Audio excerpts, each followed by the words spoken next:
Hi everyone, welcome to another exciting movie recap. The saddest thing is that this narrative was inspired by genuine events, but it is based on a fictional account of a father who punished his daughter by confining her for 2 decades in a hidden room in the basement.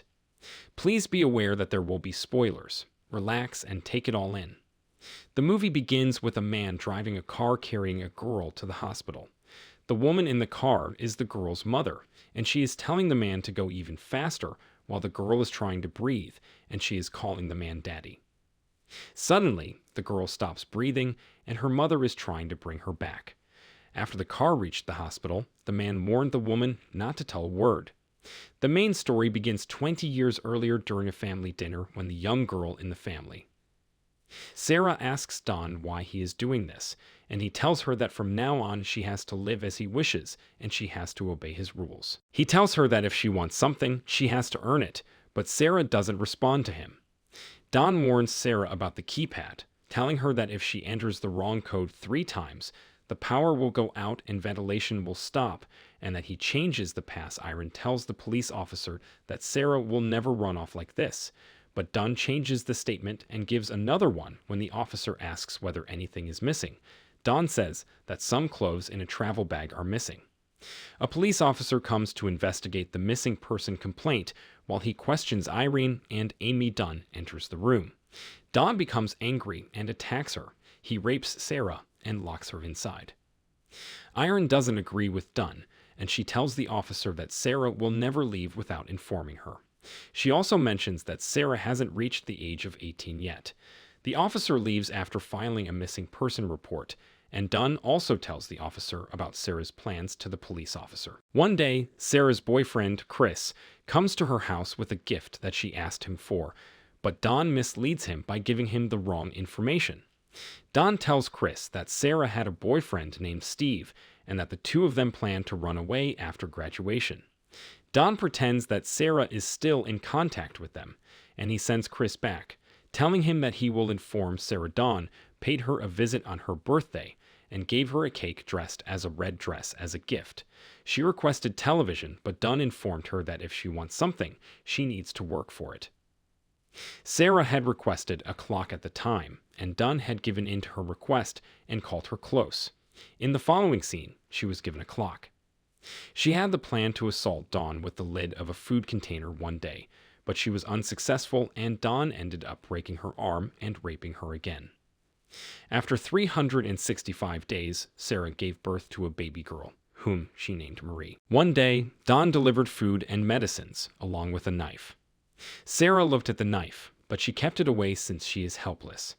Sarah's daughter, Marie, turned 4, and Dawn impregnated Sarah again.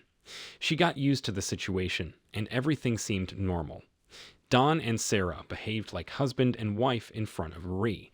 After Marie went to bed, Sarah asked Dawn to let them go, and it was not too late that provoked Dawn, and he left the chamber when he came to the dinner table. Irene, Sarah's mother, asked Sarah told Dawn that Marie needed a doctor, but Dunn didn't listen to her, and he left the chamber. One day Amy met Chris, and he asked about Sarah. Amy got to know what Dunn told Chris about Sarah, and they both doubted Dawn. Meanwhile, Sarah was carrying her third child, Annie, and Irene fought with Dawn while asking him why he lied to Chris. After the birth of the third child, Sarah asked Dawn to take the child up to the real world and give him a good life. Dawn agreed, and he took the child. He kept the child at the front door along with a letter from Sarah. Irene found the baby while taking the baby from the basket. While Irene was taking the baby from the basket, Irene missed a piece of paper, and Dawn took it. It was a message from Sarah. Dawn punished Sarah by raping her again.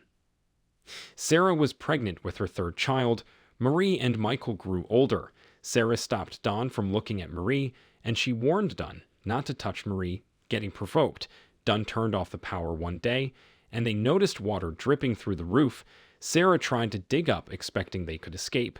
She made a hole in the roof, which opened to the side of the home, and she tried to signal someone through that hole. A man who was walking. Dawn was the one who caused Sarah to have an abortion. After the procedure, Dawn removed Sarah's dead body and buried it in the backyard. One day, Michael and Marie became upset and battled with Sarah, mistaking her for the reason why they are confined inside. Sarah told the story about who Don is and what he had done to her when all of a sudden Marie had trouble breathing. Both Sarah and Michael tried to make her feel relaxed, but the problem got worse.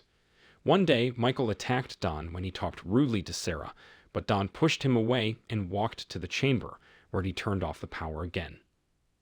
Sarah's third child, Thomas, grew much bigger than Marie and Michael as the years passed, and Don started to feel the basement secret as a threat. He decided to kill them. He connected a pipe from the exhaust of his car to the air ventilation of the basement chamber. As soon as he started to smoke chamber, Thomas entered and stopped the car. In the 20th year, Marie became sicker, and the situation went even worse. Sarah begged Don to take the doctor and provided a form for Don to fill out.